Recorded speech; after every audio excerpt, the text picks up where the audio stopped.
உங்களுடைய pan card அப்ளிகேஷனுடைய status என்ன அப்படிங்கிறத நம்ம பார்த்து தெரிஞ்சுக்கலாம். அது எப்படிங்கிறது இந்த வீடியோவில் பார்க்க போகிறோம். கடைசி வரையும் பார்த்து தெரிஞ்சுக்கங்க.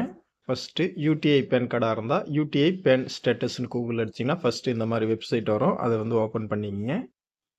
ஓப்பன் பண்ணிவிட்டால் ட்ராக் பேன் கார்டுன்னு வரும். இதில் நீங்கள் பேன் கார்டு அப்ளை பண்ணியிருந்தால் உங்களுக்கு அக்னாலஜ்மெண்ட் ஒன்று கொடுத்துருப்பாங்க. ஃபஸ்ட்டு உங்களுடைய அக்னாலஜ்மெண்ட் நம்பர் வந்து ஃபஸ்ட்டு டைப் பண்ணுங்கள். அடுத்து உங்களுடைய டேட் ஆஃப் பர்த் டைப் பண்ணுங்கள்.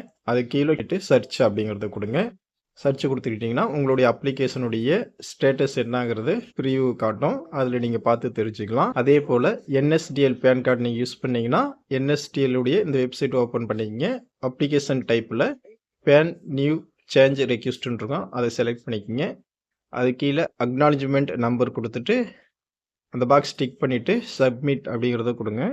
சப்மிட் கொடுத்துட்டிங்கன்னா உங்களுடைய பேன் கார்டுனுடைய ஸ்டேட்டஸ் வந்து வந்துடும். பேன் கார்டு வந்து இங்கே இருக்குது, அனுப்பிட்டாங்களா இல்லையா, என்ன ஸ்டேட்டஸுங்கிறது ஃபுல் டீட்டெயில் வந்துடும்.